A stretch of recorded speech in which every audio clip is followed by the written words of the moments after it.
Bonjour, bonjour. Alors avant de démarrer cette vidéo, je voulais juste remercier les gens qui se sont abonnés à ma chaîne récemment. Donc j'ai dépassé 100 abonnés. Et ben c'est symbolique, ça me fait plaisir de voir qu'il y a des gens qui ont suivi les dernières vidéos et qui ont considéré que ça pouvait être intéressant pour eux et qui se sont abonnés. Donc je les remercie chaleureusement. C'est toujours sympathique de savoir qu'on peut partager des avis avec des gens qui vont écouter ça. N'oubliez pas que j'ai des chroniques littéraires à suivre. Mon but, c'est aussi de mettre à disposition des avis sur des livres qu'on ne voit pas forcément, de donner un avis particulier sur ces livres, de les éclairer avec un projecteur particulier. Et donc voilà, un petit commentaire ou un petit pouce sur mes chroniques littéraires, ça fait pas de mal pour le référencement YouTube. Voilà. Alors, je voudrais vous parler aujourd'hui d'un point de comparaison entre Donald Trump et Éric Zemmour. Alors pourquoi Donald Trump en ce moment? Parce que les présidentielles américaines se rapprochent et qu'on a eu une convention républicaine là, qui a commencé. Et donc les gens qui soutiennent Trump sont venus prendre la parole après sa tentative d'assassinat. Et ça m'intéresse en fait de décortiquer un tout petit peu pour voir quel est le point commun entre Donald Trump, s'il y a des points communs, et Éric Zemmour. Alors pourquoi? Parce que souvent, chez les soutiens d'Éric Zemmour, on entend cet engouement pour Donald Trump, en tout cas pour sa politique, parfois pour son personnage, parfois non. Il y a des gens qui ne l'aiment pas, qui n'aiment pas la personnalité de Trump, d'autres ça ne les dérange pas et s'intéressent plus à la politique de Trump, et qui peut sembler similaire à la politique de la droite de Zemmour. Donc c'est intéressant de voir quels sont les points communs et quelles sont les divergences.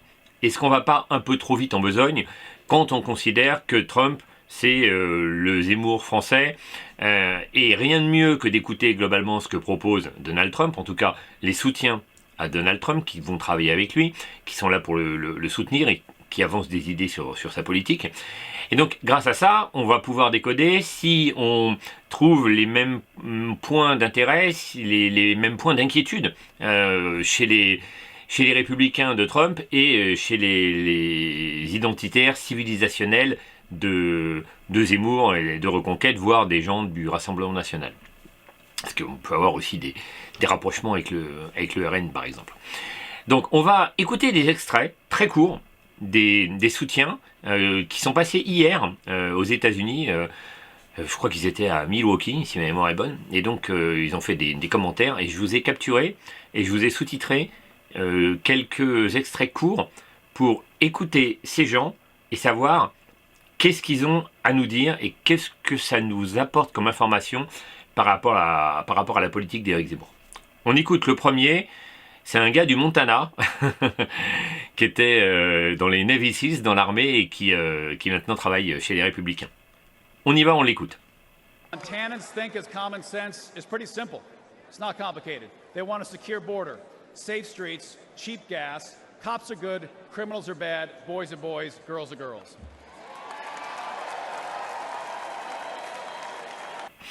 Bon alors, on l'a bien entendu, vous l'avez vu dans le sous-titrage, il nous a parlé de ses préoccupations, dans le désordre, la sécurité dans les rues, de l'essence pas chère, la frontière à surveiller, et il a ajouté à savoir qu'un bon flic est un bon flic et que les méchants sont des méchants.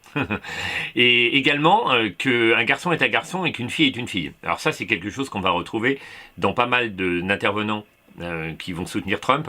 Cette position anti-woke. D'ailleurs, ils attaquent directement le parti démocrate d'être woke. Et donc là, on a des préoccupations typiquement républicaines d'aujourd'hui qu'on peut entendre chez Éric Zemmour. Effectivement, Zemmour se positionne comme un des rares partis qui franchement parle du wokisme, qui se positionne anti-woke, et il y a les autres préoccupations, c'est-à-dire la frontière. Donc eux, ils parlent de leur frontière du Sud parce que c'est celle qui menaçait la frontière du Texas. Évidemment, chez nous, c'est toutes les frontières françaises. Et Éric Zemmour, donc là, on a vraiment un point commun, le souci de la frontière.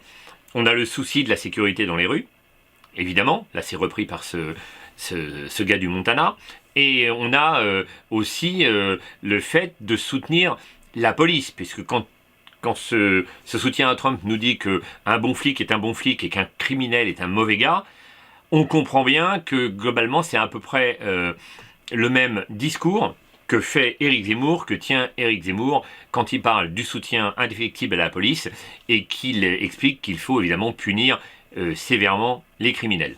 Donc là, jusque-là, on est raccord avec la politique d'Éric Zemmour de reconquête.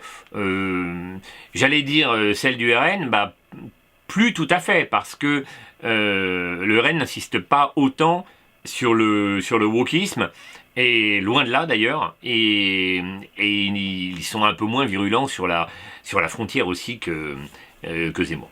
Alors on va écouter un autre extrait. Alors cette fois, c'est un maire de Dallas, et on va écouter ce qu'il a à nous dire.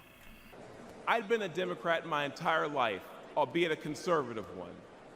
But when those activists tried to scare my kids, my fellow Democrats were silent. It was Republicans who offered their support both privately and publicly. Today, I'm the proud Republican mayor of Dallas, Texas. The largest city in the United States led by a Republican. Dallas bucked national trends and achieved a remarkable 3 straight years of violent crime reduction.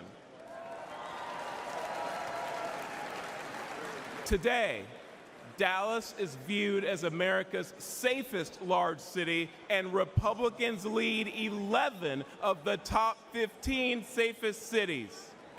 Alors voilà, ce maire de Dallas, qui est un maire noir, comme tout le monde l'aura vu, qui soutient Trump. Alors là encore, ça met toujours une claque aux gens qui ont des idées arrêtées sur Donald Trump, le raciste, qui veut absolument virer tous les immigrés et qui ne pourrait pas donc travailler avec des Noirs ou avec des Mexicains ou des Asiatiques. Donc là, on a un maire de Dallas noir qui explique bien qu'il n'était pas républicain avant et que maintenant il est devenu républicain et que ça lui va très bien et qu'il est fier de sa ville et qu'il est fier d'avoir fait baisser la criminalité. Là, on parle de grosses villes. Hein. Dallas, c'est une très grande ville et voilà, il donne le classement de la ville qui est bien classé maintenant aux États-Unis. Et là, on a un souci également qu'on retrouve chez Reconquête, à savoir essayer d'apaiser la situation dans les grandes villes, bien que maintenant la sécurité touche également les provinces françaises, mais on a ce discours chez Reconquête de vouloir apporter de la sécurité, de la tranquillité dans les grandes villes. On a un point commun là, évident, avec la politique de Trump. Alors c'est amusant parce que on va voir ça dans les autres intervenants. Trump, lui, en tant que républicain, en tant qu'américain, il s'entoure de gens issus de la diversité. Là, on a un afro-américain, on aura d'autres personnes après issues d'autres communautés. Communautés, comme ils disent aux États-Unis, c'est tous des communautés. Et Éric Zemmour, lui, il n'a pas véritablement ça autour de lui. Il faut dire que la situation française n'est pas tout à fait la même. L'Amérique est constituée depuis quand même pas mal de temps de peuples différents, de races différentes, et finalement, ces gens-là ne se sont pas mis tous d'un seul bord. Ils ne sont pas tous à voter démocrate. On a des républicains qui sont issus de plein de communautés ethniques différentes. Chez Reconquête, c'est un peu moins parlant. On a quand même l'impression que globalement c'est plutôt à gauche, Parti Socialiste, LFI, les partis écologistes, qu'on a une forte représentation des Français issus de l'immigration, d'où qu'elle soit d'ailleurs. Alors, est-ce que j'irais jusqu'à dire que ça manque à Éric Zemmour ? je ne sais pas, je pense qu'il a dû réfléchir. De toute façon, on n'invente pas comme ça des gens qui viennent se rallier à nous et qui sont d'une autre origine. Encore faut-il que ce ralliement soit sincère. On voit ce que peut entraîner un ralliement pas complètement sincère avec les dernières affaires en date, avec le clash Zemmour-Marion Maréchal. Et donc, il faut choisir les gens pas pour leur couleur de peau. Ce serait complètement stupide. Il faut qu'il y ait un engagement sincère. Et Éric Zemmour, je pense qu'il n'a pas trouvé de gens dans les soutiens politiques ou dans la société civile pour venir comme ça représenter. Alors, il a bien quelques personnes qui l'entourent, des personnes qui interviennent de temps en temps, mais globalement, on ne peut pas dire que c'est son image de marque. Alors que Trump, lui, il en use pas mal. Comme on va le voir maintenant dans une autre intervention, avec un autre intervenant qui est si ma mémoire est bonne, un homme d'origine vietnamienne et qui va nous parler de sa politique. Enfin, de la politique qu'il attend de Donald Trump. On l'écoute. But we're losing our country. Under Joe Biden, millions of illegal aliens flood our borders.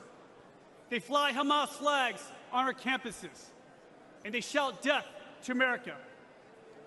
As an immigrant to this great country, let me be very clear to everyone who comes here. Don't ask for the American dream if you're not willing to obey the American laws and embrace the American culture. Alors voilà, on a bien entendu, encore une fois, ce représentant de Trump qui travaille en Virginie, qui nous explique bien ce qu'il attend en réalité. Donc il nous contextualise les problèmes américains, des millions, sous la mandature de Biden, des millions de gens illégaux se sont déversés sur la frontière, inondent la frontière et donc envahissent globalement les États-Unis. Et alors il nous précise, là on est encore dans un combat qui est nouveau aux États-Unis, que ces gens brandissent finalement au bout du bout sur les campus américains le drapeau du Hamas. Donc on est dans des préoccupations vraiment de notre actualité. Donc il finit par nous dire qu'il faut absolument endiguer cette immigration et qu'il ne faut pas espérer le rêve américain si on n'est pas prêt à respecter la loi américaine. Et il nous le dit en tant qu'immigré, fils d'immigré, parce qu'il est revenu sur son parcours avant et il a expliqué qu'il a été récupéré au Vietnam par des Américains, qu'il a vécu le rêve américain, qu'il remercie les États-Unis. Bon, ils sont toujours dans le remerciement de la nation.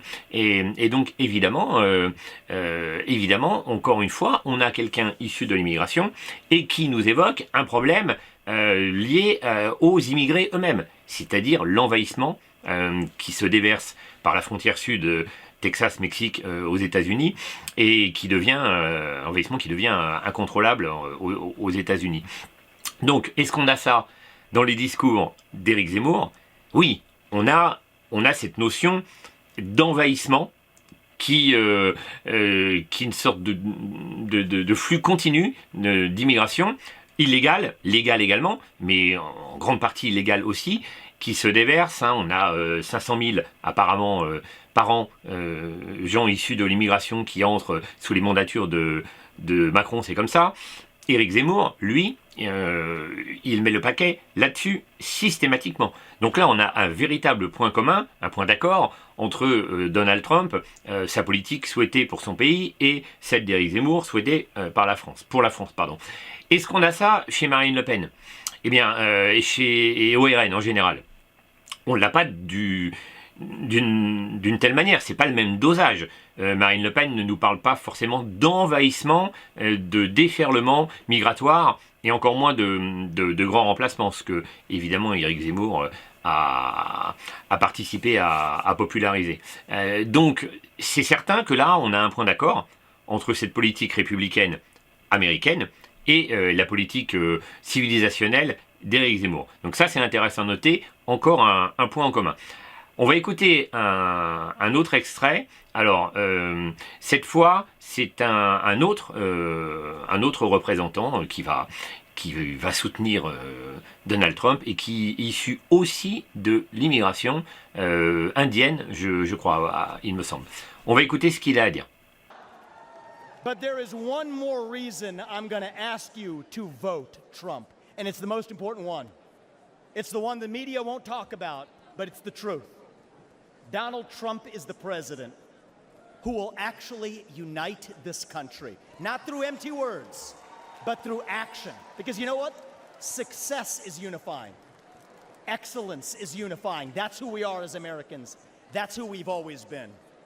To those of you watching this at home tonight, I'd like to deliver a message that the media doesn't want you to hear from the Republican Party. Our message to Black Americans is this: the media has tried to convince you for decades that Republicans don't care about your communities, but we do.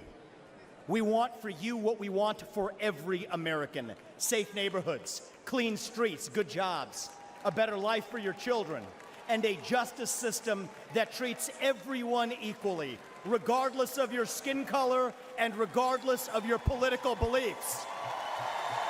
But our message to illegal immigrants is also this: we will return you to your country of origin, not because you're all bad people, but because you broke the law. And the United States of America was founded on the rule of law. Ah voilà, il s'est exprimé très longuement d'ailleurs, cet homme, pendant l'intervention. Et là, on a un autre cadre d'analyse. Donc, il nous parle de sa position aussi, lui, d'enfant issu de l'immigration.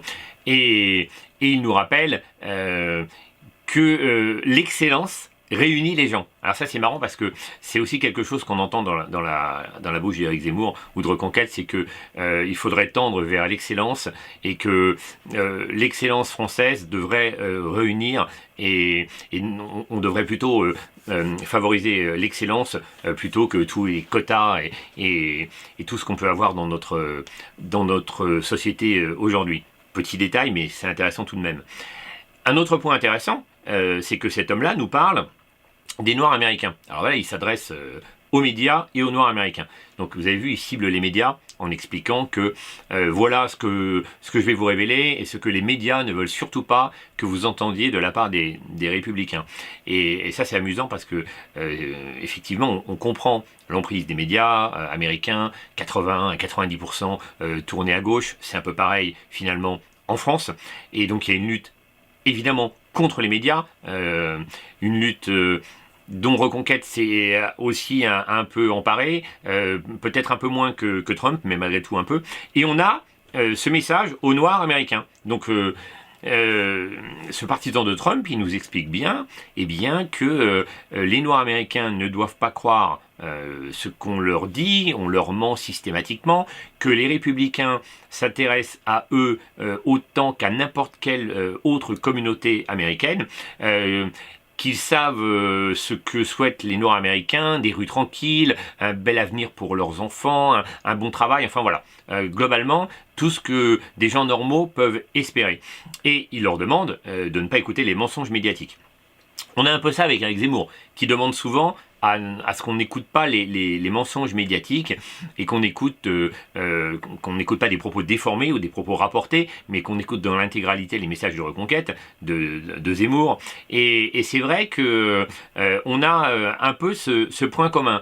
Éric Zemmour, lui aussi, s'adresse régulièrement aux populations issues de l'immigration et qui veulent vivre tranquillement en France et qui veulent aussi vivre à la mode américaine, enfin à la mode américaine, le lapsus, à la mode française, et qui veulent donc parfaitement s'assimiler, devenir français, et tout en conservant, comme il le dit de temps en temps, un patrimoine qui est lié à leur origine, bien sûr. Mais malgré tout, il leur demande, premièrement, de s'assimiler, de vivre à la française. Deuxièmement, de vivre calmement et de respecter les lois. Donc on a la même chose avec les soutiens de Trump.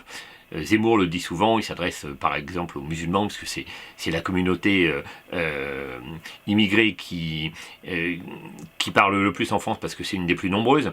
Et donc évidemment, il leur dit, si vous voulez vivre tranquillement, vous pouvez nous rejoindre, et sinon évidemment, c'est pas la même chose. Sinon, le message de Reconquête, il est plutôt allez vivre ailleurs, vous pourrez vivre comme bon vous semble, si c'est pas une vie à la française. Donc on a cette similarité, encore une fois, là on retrouve à peu près la même chose, c'est quand même assez amusant. Alors, on va écouter d'autres petits extraits, un petit montage, et vous allez voir, on va attaquer une différence. On n'en a pas forcément fini avec les similarités, mais on va attaquer une différence assez marquée quand même. Écoutez ça. God bless Donald J. Trump. Thank you. God bless you. I have no doubt that God lowered a shield of protection over President Trump. God bless the great state of Arkansas. Thank you, Milwaukee, and God bless you. Alors vous avez bien entendu le montage, il y a plusieurs personnes qui interviennent. C'était donc hier pendant le meeting. Et tous ces gens, évidemment ce sont des Américains, on n'est pas surpris. Rien de... C'est pas une grande révélation que je vous fais aujourd'hui, mais c'est quand même à noter. Tous ces gens, on appelle systématiquement à Dieu. Alors évidemment, Dieu, très présent chez les Américains, faut pas se leurrer, aussi bien chez les républicains qu'en voilà, mais aussi chez les démocrates. Après, il y a un pourcentage d'athées qui commence à grandir aux États-Unis. Je crois qu'il y a pas loin de 30% de gens qui se considèrent aujourd'hui comme athées aux États-Unis. J'imagine que ces gens-là sont massivement du côté des démocrates ou alors dans des partis indépendants. Mais très peu chez les républicains. Toujours est-il que ce message qui en appelle systématiquement à Dieu, qui remercie Dieu, là plusieurs personnes ont remercié Dieu d'avoir épargné Donald Trump lors de cette tentative d'attentat. Et c'est quelque chose qui crée une rupture entre évidemment la politique française à la Éric Zemmour et la politique américaine à la Donald Trump. Éric Zemmour est dans un pays laïque. On n'en appelle pas systématiquement à Dieu ici. En tout cas, pas quand on revendique une vraie laïcité. Alors, Éric Zemmour, il s'est déjà prononcé sur ce sujet, il a donné plein de conférences, plein d'interviews, il a déjà parlé de cette histoire de religion, il explique qu'il l'a déjà dit à plusieurs reprises que... on l'avait entendu avec Jouffroy le Jeune. Je vais passer un extrait. On va l'écouter maintenant. Et on va écouter ce qu'il dit de la religion. Ça c'est intéressant. Écoutez,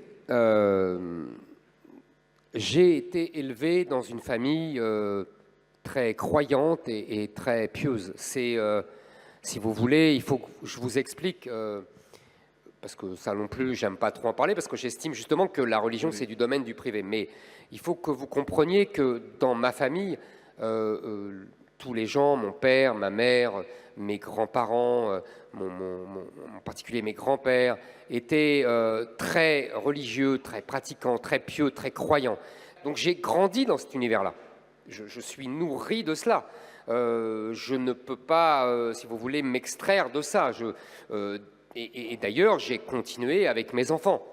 Et d'ailleurs, aujourd'hui, vous me dites, est-ce que je crois en Dieu ? Disons que j'ai l'impression de croire en Dieu de plus en plus. C'est-à-dire que c'est un... Je ne sais pas comment vous dire, c'est un sentiment... Vous savez, je me souviens de... Mitterrand nous avait tous frappés en 95 quand il avait dit « Je crois en force de l'esprit et je vous regarderai de là-haut ». Et à l'époque, j'avais pris ça à la rigolade. Et plus je vieillis, plus je le comprends. Et pareil alors, ma relation au christianisme est un peu différente. C'est-à-dire que je n'ai pas été baigné dans le christianisme, vous voyez, ce n'est pas mon enfance, ce n'est pas mes parents, ce n'est pas ma famille, voilà, donc ce n'est pas mon histoire. Mais en revanche, je suis rentré, j'allais dire, dans le christianisme par la France. Et quand, à 14 ans, je lis les pensées de Pascal, que ça m'émeut aux larmes, je me dis, bon ben, c'est le christianisme, vous comprenez, c'est par la langue française qui amène à cette pensée chrétienne. Et du coup, je me sens en symbiose, je crois. Donc voilà, là, Zemmour, il nous a parlé de son point de vue sur la religion et comment il la considère aujourd'hui. Alors, il a fait bien le distinguo entre le privé, le public. Toujours est-il, et il nous parle aussi de la religion historique française, le catholicisme, et comment on s'en rapproche, même quand on est d'une autre religion comme lui, qui est juif. Et donc, il tend quand même à nous dire qu'il pense que ça a de plus en plus d'importance, d'ailleurs il applaudit, de plus en plus d'importance de conserver la vision religieuse liée à la vision historique du pays. Évidemment, c'est sûr que fille aînée de l'Église, la France, c'est pas pour rien. C'est parce qu'on a un pays qui a été très religieux et qui a une construction catholique et religieuse importante.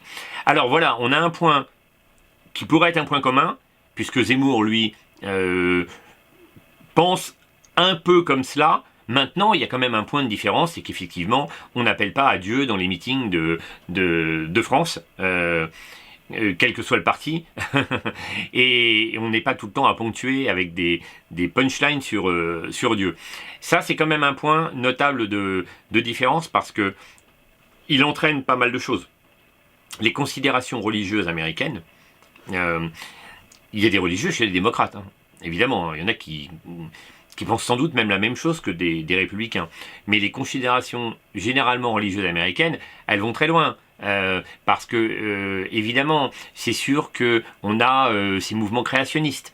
Donc les créationnistes, tout petit rappel, qui balayent les théories évolutionnistes de Darwin, en tout cas à minima qui souhaitent qu'elles cohabitent avec le créationnisme, c'est-à-dire les versions bibliques religieuses de la création du monde. Donc là, c'est quand même un poids important, parce que évidemment que si on est purement créationniste et qu'on ne veut pas entendre parler de l'évolution des espèces, on va sûrement pas vouloir entendre parler non plus du Big Bang, de l'astrophysique, des atomes, du monde quantique. Enfin voilà, il y a un tas de choses qu'on va sûrement balayer. Et donc c'est certain que ça crée quand même une différence. Ça peut entraîner aussi les problématiques liées à l'avortement. Quand on voyage aux États-Unis, moi j'ai fait quelques voyages, j'ai vu énormément de panneaux sur les bords de route où on nous invite à réfléchir sur l'avortement avec des images de bébés, etc. Et donc évidemment que c'est sûr, on ne peut pas le nier, ce problème-là il existe, et il n'est pas lié qu'aux républicains, il est lié aussi aux démocrates. Alors les démocrates ont tendance à se gauchiser de plus en plus, d'ailleurs ça a été dit dans le meeting hier, ça a été noté, relevé par plusieurs intervenants, les démocrates se gauchisent de plus en plus. Mais malgré tout, il y en a quand même qui restent religieux, et un très très bon religieux aux États-Unis, globalement, comme en France, comme en Italie, comme en Pologne, il ne peut pas être ouvertement pro-avortement. Il peut considérer que c'est dans la loi et qu'on le respecte, mais dans son idéologie, il va considérer que c'est préjudiciable à la civilisation dans son ensemble et à sa religion. Alors c'est un athée qui vous le dit, totalement athée. Donc moi j'ai pas d'incointance avec les religions. Je sais d'où je viens, je sais d'où vient notre civilisation, mais je n'ai aucune forme de spiritualité, de croyance. Pour moi tout ça est de la magie. Mais fermons cette parenthèse, mais tout ça pour dire que je peux comprendre les préoccupations de ces gens sans partager leur bilan à 100% en tout cas, et sans avoir envie de m'engouffrer dans le même genre de civilisation. Alors là, on va regarder un point de divergence intéressant tout de même. Donc il y a eu celui de la religion, bien sûr. On a peut-être un point là qui est véritablement important et qui n'est pas mis en lumière, qui n'est pas montré, même si je l'ai évoqué tout à l'heure, vous allez comprendre, parce que c'est quelque chose qui ne peut pas du tout arriver avec un homme politique comme Éric Zemmour et ses positions sur la société française et sur l'avenir de la société, sur ce qu'il espère. Jamais on ne pourra voir ce que je vais vous montrer. On y va tout de suite. Cette fois-ci, on va voir Donald Trump. Il ne va pas parler. C'était lors de l'arrivée. Donc il était très ému. On a chanté pour lui par rapport à son attentat, etc. Et il y a une image que je vais vous montrer et qui en dit long sur la différence américaine, républicaine, même celle de Trump, et d'un parti comme Reconquête. On y va. On regarde. Sing it. God bless the USA.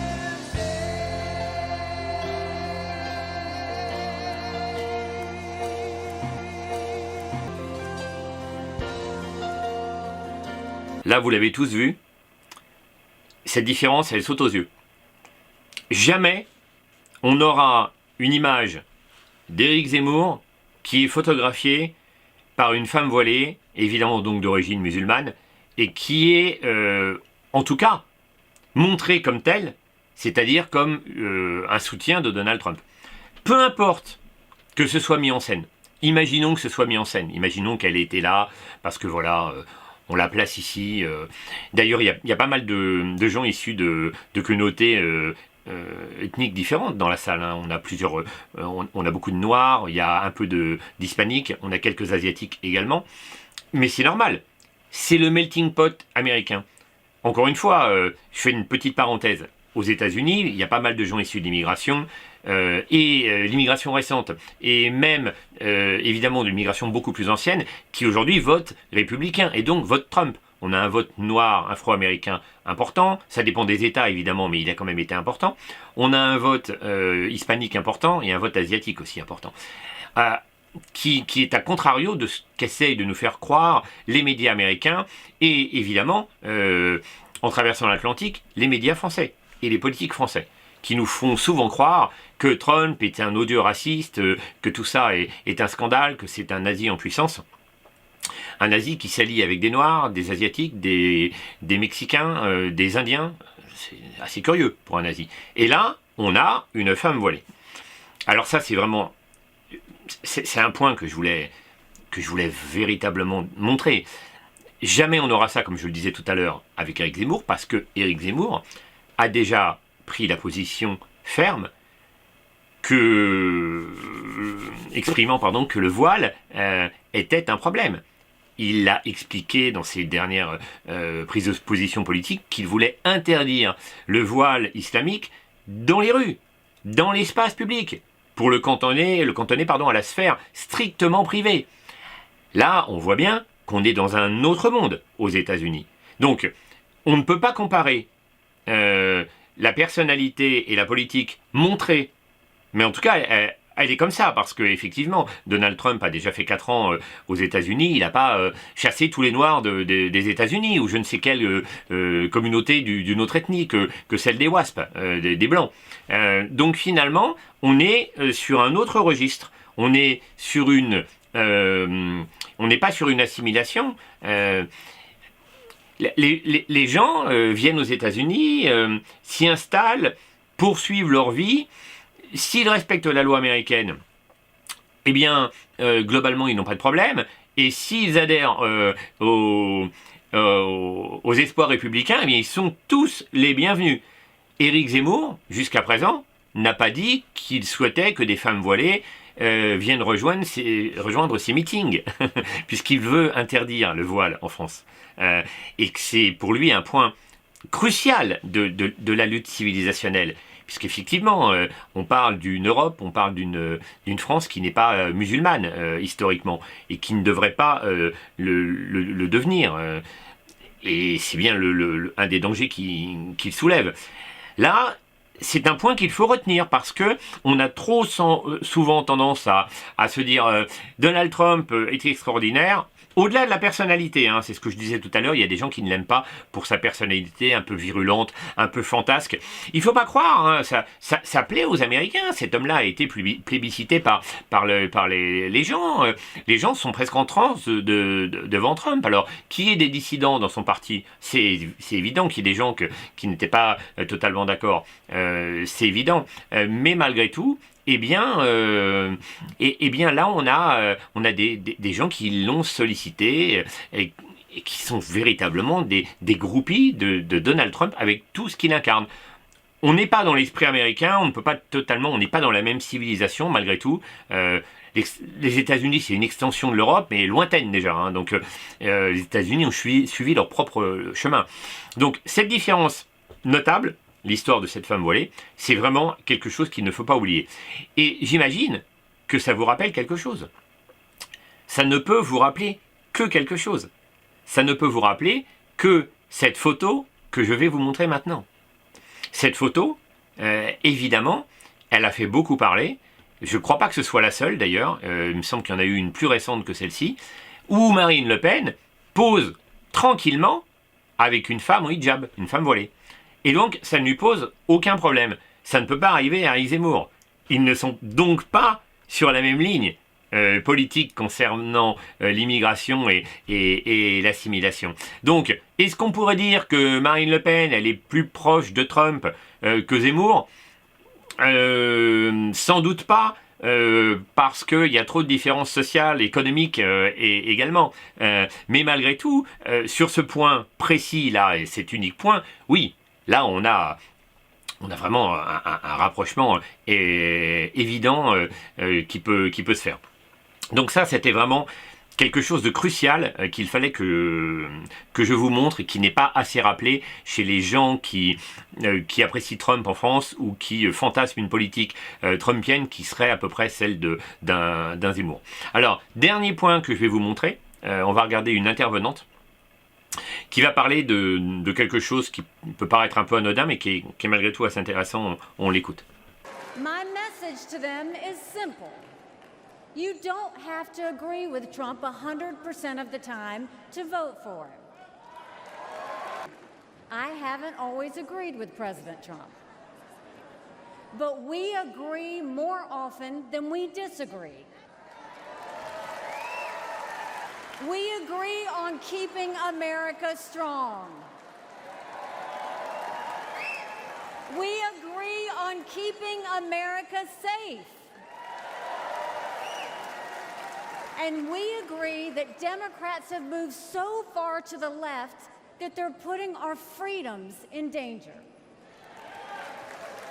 Alors vous l'avez entendu, cette femme, elle a expliqué que elle n'était pas toujours en accord avec Donald Trump, qu'elle ne l'avait pas toujours été, et qu'elle avait des différences avec lui, qu'elle en avait toujours eu. Elle a fait un long discours, et finalement pour nous dire que ça n'est pas grave. Elle explique que ça n'est pas grave, que l'essentiel, ça n'est pas d'être d'accord sur tout, mais c'est d'être d'accord sur les choses cruciale de la politique de Trump. Et là, elle la rejoint, elle est d'accord parce qu'elle imagine que ce qu'évoque Trump et ce qu'ont évoqué les autres qui l'ont précédé, la sécurité dans les rues, la défense de la frontière, la guerre anti-woke, eh bien évidemment, c'est quelque chose de crucial. Alors ça, c'est quelque chose qui manque un petit peu à Éric Zemmour. Il n'a pas réussi à se rallier à des personnalités qui viendraient d'un horizon politique ou de la société civile très différent, et qui viendraient dire, voilà, je n'étais pas d'accord avec ceci, avec cela, mais le plus important pour moi, c'est ce que vous dites, Zemmour, Éric Zemmour, donc je vais me rallier à vous. Je sais pas, je prends un exemple, parce que la personnalité est très connue. Un Michel Onfray, qui est un homme qui se positionne plutôt à gauche, qui finalement a quand même dit à un moment, avant les présidentielles, qu'il aurait pu aller travailler avec Éric Zemmour si Zemmour avait durci son bras gauche, comme il dit, c'est-à-dire mis plus de social dans sa politique, et ce qui n'a pas été fait, en tout cas ce que Michel Onfray considère comme n'ayant pas été fait, eh bien, il aurait pu le faire. Et ça, on aurait eu donc ce genre de personnalité qui serait venue lors de meetings aux côtés d'Éric Zemmour pour dire voilà, moi j'étais pas d'accord avec vous, je viens d'un horizon totalement différent et je vous rejoins aujourd'hui. Ça, c'est quelque chose qu'on n'a pas encore. Dernière intervention, on va écouter une dame très émouvante. Ce n'est pas une femme politique, et non, ce sera l'avant-dernière. Je vais vous en passer une autre après. Donc une femme qui n'est pas une femme politique et qui vient livrer un témoignage bouleversant sur scène. Hi, my name is Ann Fundner, and I am the wife and mother of 4 children. I'm standing here today to share the tragic reality of open borders. I'm here to share the story of my firstborn son, my everything, my Weston. And in a moment of peer pressure, he tried something that someone gave to him, and it took my baby's life. We did everything right. I had those conversations with him, and fentanyl still found my son. And on February 27th, 2022, our lives were shattered and our baby was gone. This was not an overdose, it was a poisoning. And Joe Biden does nothing. I hold Joe Biden, Kamala Harris, the border czar, what a joke, and Gavin Newsom and every Democrat who supports open borders responsible for the death of my son. Donc voilà, cette femme, elle a perdu son fils. Et donc elle est évidemment extrêmement émue. Le problème, c'est la drogue. Donc le fléau des États-Unis d'aujourd'hui, c'est une catastrophe sans nom. Ça a été rappelé par d'autres intervenants. Il y a plusieurs femmes politiques qui travaillent avec Trump, qui ont évoqué ce problème, qui ont évoqué les autoroutes de la drogue, notamment dans les grands états des montagnes rocheuses, les états du Grand Canyon, Arizona, Nevada, l'Utah aussi, même le Colorado. Eh bien, ces états qui sont gangrénés par la drogue, par le fameux fentanyl. Et donc cette femme explique que son fils a fait une overdose. Et maintenant, évidemment, elle a perdu, elle est extrêmement émue. Et là, on retrouve un point commun avec Éric Zemmour, qui effectivement, lui aussi, a été rejoint par quelques personnalités qui ont été touchées dans leur chair, des personnalités, des personnes, je voulais dire, des gens inconnus, qui n'ont comme point commun que d'avoir vécu une perte terrible, comme M. Jardin qui a perdu sa fille au Bataclan, ou une autre dame qui a perdu un de ses fils, et donc qui l'ont rejoint, même s'ils ne partagent pas, enfin ce ne sont pas dans les mêmes conditions qu'ils ont perdu leurs enfants, ils viennent rejoindre sur scène. Ils prennent la parole, en tout cas pour montrer leur soutien à Éric Zemmour. Donc là, on a encore un point commun. Alors, je vais conclure cette vidéo en vous montrant un autre extrait, où il y aura un petit lien, il y aura quand même un lien avec Éric Zemmour. Donc on l'écoute, encore une fois, c'est quelqu'un de la société civile, qui est un inconnu, qui débarque sur scène, et il va exprimer ce qu'il a à dire. On l'écoute. Good evening, Milwaukee. My name is Michael Coyle. I'm from Philadelphia, in an area of Kensington, one of the worst neighborhoods in America. Our streets are plagued by drugs. You'll find human feces in front of your business or someone lying dead on your front steps. Our children grow up seeing this, thinking it's normal. This should not be the norm happening in the richest nation on earth. I started a nonprofit to improve the neighborhood I love and shared videos online of the horror we live with. In just one day, in one park where our kids passed to reach the public library, we picked up over 1,000 needles. 1,000. This is unacceptable. Philadelphia is not just my home, but the birthplace of the nation, where our founding fathers signed the Declaration of Independence. And life is only getting worse. Philadelphians aren't dying off fentanyl. They are dying off fentanyl as well. They are now using something called Tranq, which is literally rots the flesh of the users. In Donald Trump, I see a leader who will end the urban nightmare. Thank you. Kensington Beach for Trump. Bon, alors vous avez entendu cet homme, il vient de Philadelphie, du quartier de Kensington, et c'est un quartier tristement connu. Il suffit de taper Philadelphia Kensington sur YouTube pour voir l'horreur sans nom de ce que sont devenus une partie des États-Unis, et c'est un phénomène qui pourrait contaminer une grande partie de l'Amérique, qui a déjà contaminé une grande partie de l'Amérique, notamment dans les grandes villes. Ce phénomène de homeless, de sans-papiers, totalement drogués, pour beaucoup au fentanyl, la fameuse drogue du zombie, là. Et donc cet homme, il vient pour expliquer qu'il faut absolument faire quelque chose, nettoyer sa ville, prendre en main ces gens. Il dit que ce sont ses voisins, qu'il faut s'en occuper. Et globalement, c'est vrai qu'on n'a pas l'impression qu'on s'en occupe, en tout cas sous la mandature de Biden. Il n'y a rien eu de nouveau de ce côté-là. tout empire aux États-Unis. Ce serait un peu facile d'incriminer seulement Biden, mais tout empire. De ce point de vue-là, la drogue, c'est un phénomène catastrophique. On va vers une catastrophe humanitaire et une catastrophe sociétale, hein, parce que c'est un effondrement petit à petit. Hein. Beaucoup de gens meurent d'overdose parce qu'ils prenaient des drogues dures, mais maintenant il y a les drogues médicamenteuses. Alors ce fameux fentanyl, pour vous faire court, on le trouve, c'est un dérivé d'opium. Ce médicament était donné comme un antidouleur extrêmement puissant. Il y en a d'autres. Il y a l'oxycontin aussi, qui est très connu aux États-Unis, que les médecins ont donné en abusant de prescriptions, en donnant des cachets à des gens qui avaient de simples petites douleurs.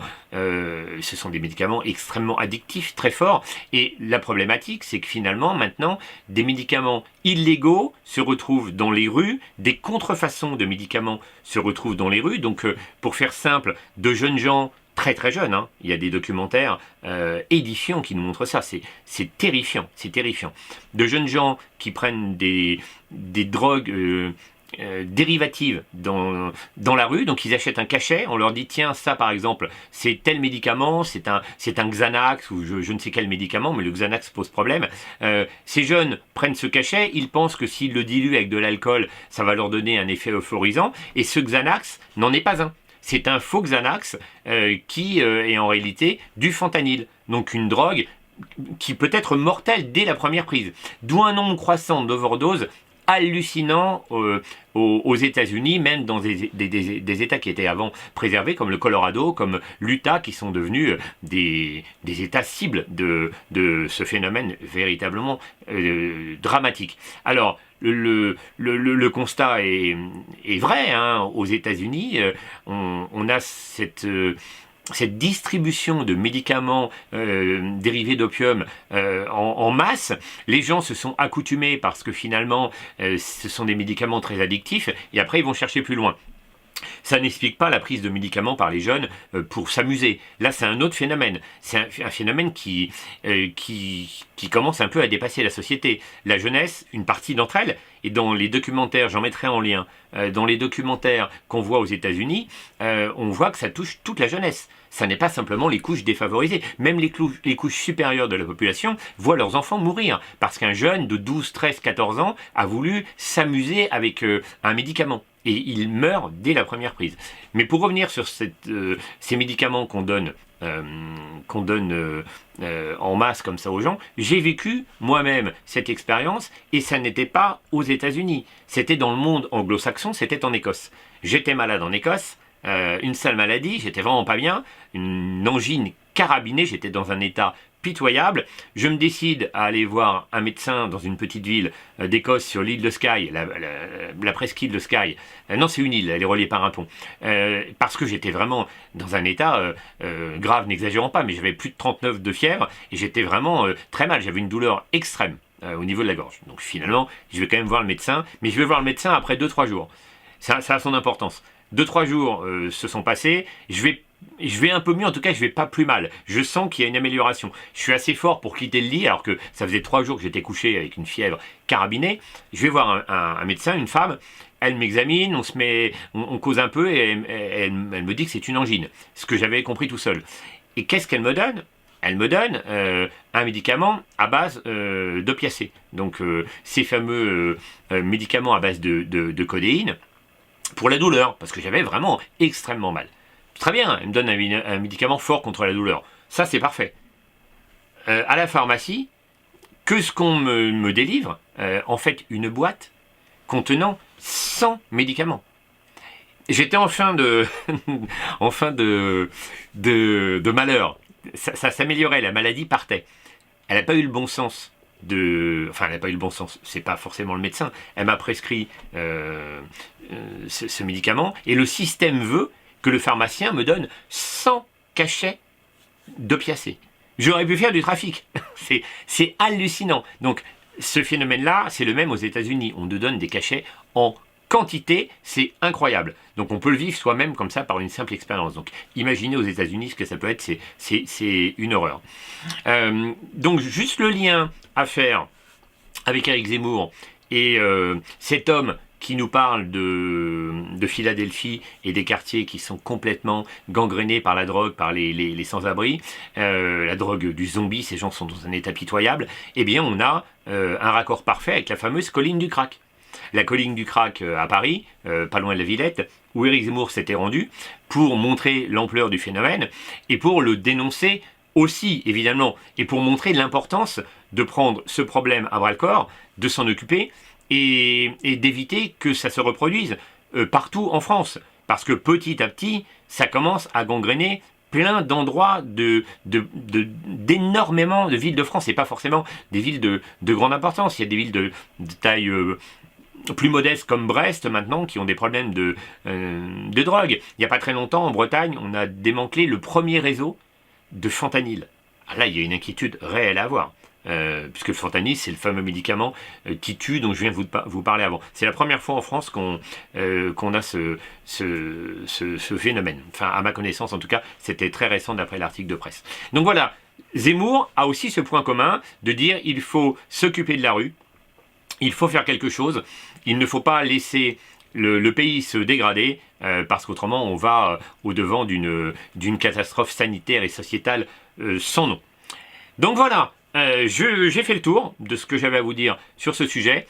L'élément capital pour moi à retenir, c'est ce que je vous ai montré tout à l'heure, la femme voilée aux côtés de Donald Trump, qui nous prouve bien qu'on n'est pas tout à fait dans la même analyse de société, dans la même manière de penser aux États-Unis et en France.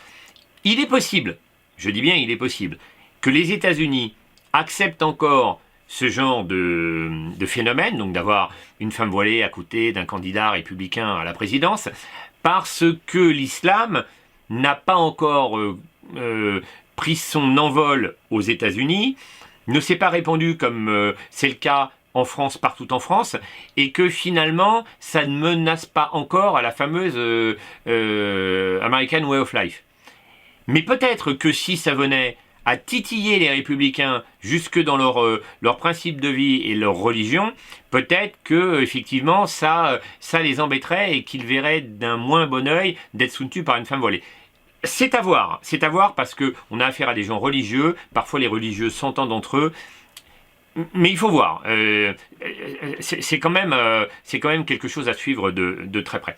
Voilà, dites-moi ce que vous avez à dire de cette petite vidéo. N'oubliez pas de me laisser un petit commentaire, un petit like, et d'aller voir, comme je le disais, mes autres vidéos sur la littérature. Un petit pouce et un petit commentaire, c'est toujours utile pour le référencement. Voilà, merci, à bientôt pour une autre chronique.